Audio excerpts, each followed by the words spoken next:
I'm here to tag you another episode of Tag Time today.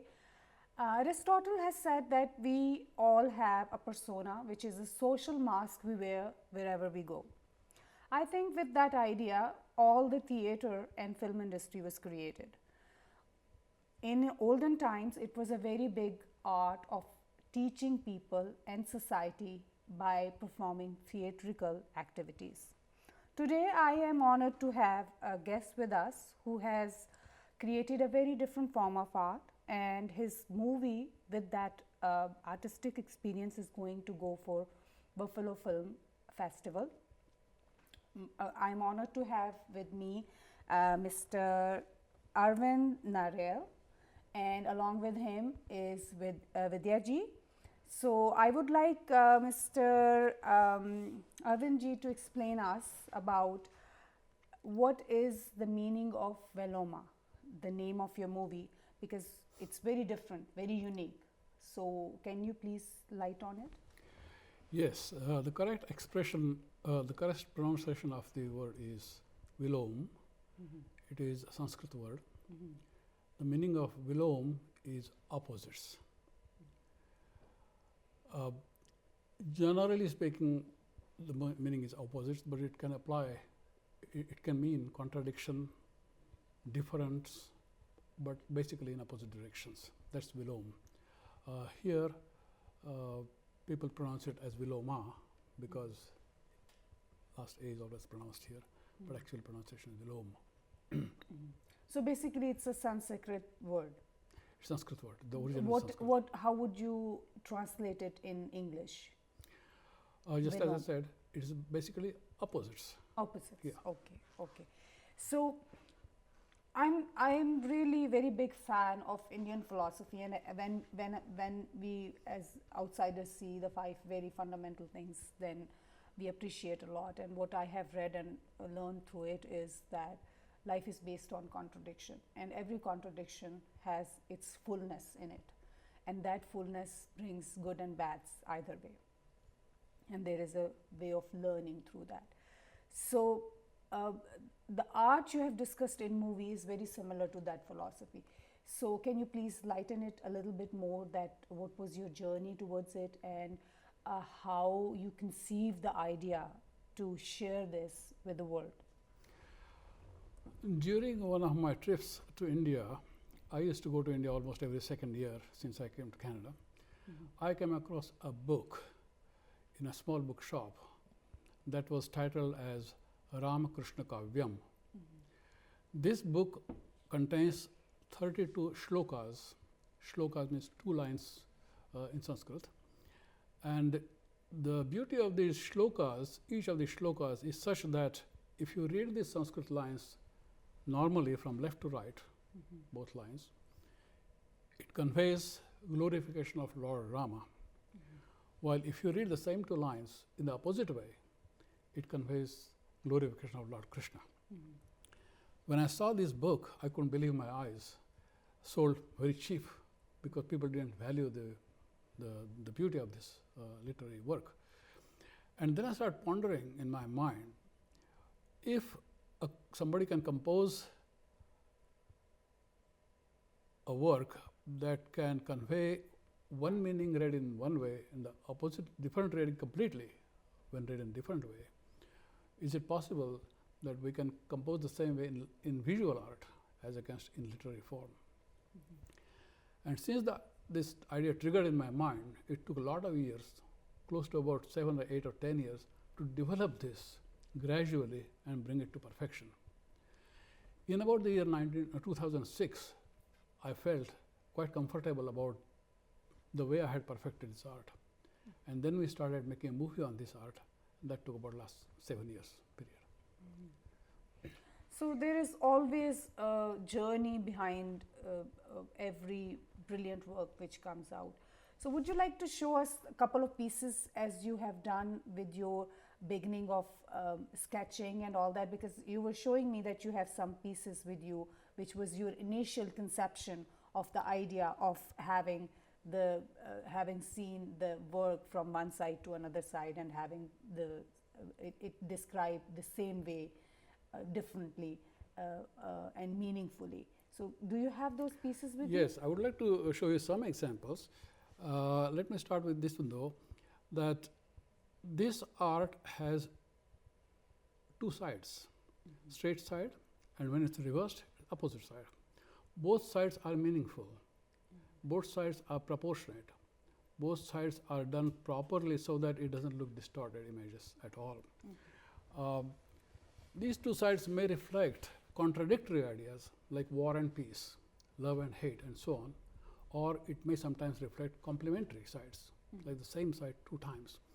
Say, for example, I'd like to show you one example here.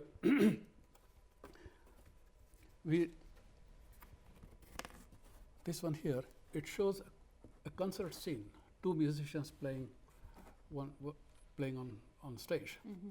It's done in watercolor. When this image is turned upside down, you will see the same image again.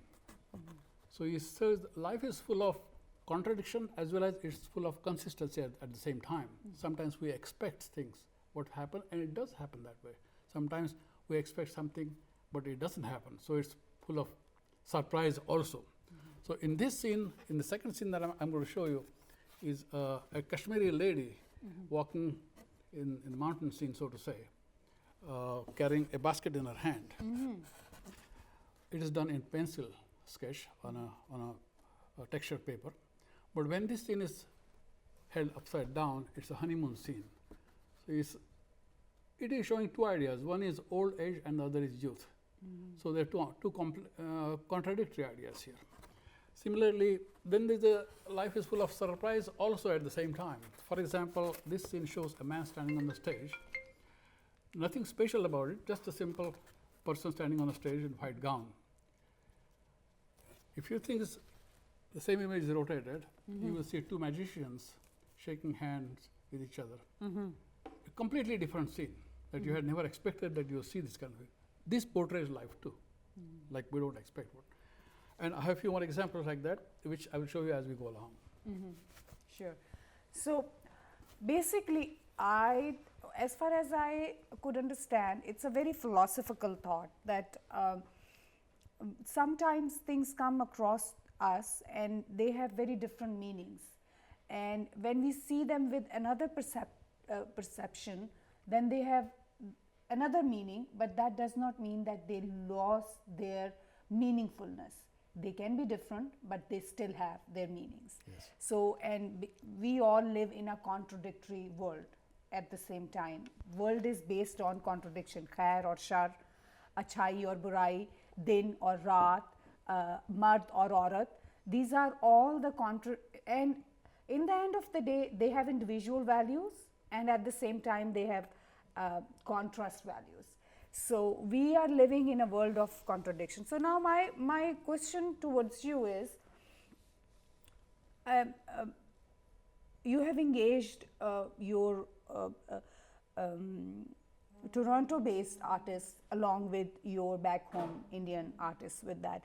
So how come you could able to mix this while sitting here and doing all that work and joining so many different people at so many different world, living at so far away from each other, and who were the people who came across you in this journey? Very good question, really. And when I look back, I can't believe myself how we came across the right people to work for this movie. It was a great coincidences, I must say. The movie portrays a story of a young girl, Kashmiri girl, 7-year-old girl. And as she grows to 12 years, another lady takes part in the movie, and when she grows 21, third girl comes in. And all these three people we had to look for who look similar, at least faces and so on and so forth, you know. And we found them here. We were very lucky to be able to find them from our friend circle. We didn't have to take anybody from here, any actor or actress from here to Kashmir. Here we did most of the shooting, about 50 to 60% of the shooting in Toronto or in the near areas. It's only when we needed the right reference of scenarios, the landscapes, the living style, village living style, and so on. Those clips we only took in Kashmir. We went to Kashmir villages and we got the authentic shots there and so on and so forth. But when you see the whole film, you don't even know which is from Kashmir and which is from Toronto. It's merged so very well. That's very good. So Vidya ji, you are a very big contribution. You are Kashmiri, staunch Kashmiri, and with this movie, you did help him, and you played a very, very big part, I would say, because to find right people, to engage with the people who can help there, is a very big part of making any successful achievement. So, what were your difficulties? Well, actually, thank you for taking me into this. I consider Arvindji, as my guru when it comes to, art form and other things, and his dedication is really, something which I salute. I came into the scene through a common friend when I think most of the shooting had already been done. It was just basically the landscaping part, which was supposed to be done in Kashmir and Himachal Pradesh. And also music was one main component. The dubbing portion was there, which was supposed to be done. So me and Arvindji, we were on the same page. We thought, on the same lines, about life and the philosophy behind the movie. And the challenges were basically, it's I give all the, what do you call, to Arvindji, that he single-handedly managed this movie from his own resources. There has been no help or any contribution from anybody, private or government, and it has been his sole dedicated, work, his time, efforts, and money, which he has basically put into this. So we had to basically get like-minded people who will basically work with us, on complimentary basis, because there was no remuneration for most of the people, except for we got the musicians and all, from India. So we had to basically pay them. So Arvindji, again, as I said, it's all his own contribution for it. So along the line, when we basically went from stage to stage, very few people were involved in this, in the sense because there's no budget behind this movie. So the principal work is done by Danny, who's the main photographer and videographer for the movie, and Arvindji, the writer, the director, he has donned so many caps. For me, how I connected with this movie, being Kashmiri, as you said, and the concept behind it, which is the VILOMA, which is like the travesties of life, the upside down portion of the life.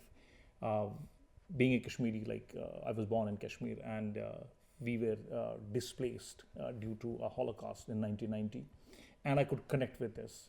That's exactly what happened to us. So VILOMA in a different way. Our lives got completely changed upside down. We were homeless, and somewhere in Delhi, without any money, without any, we lost everything.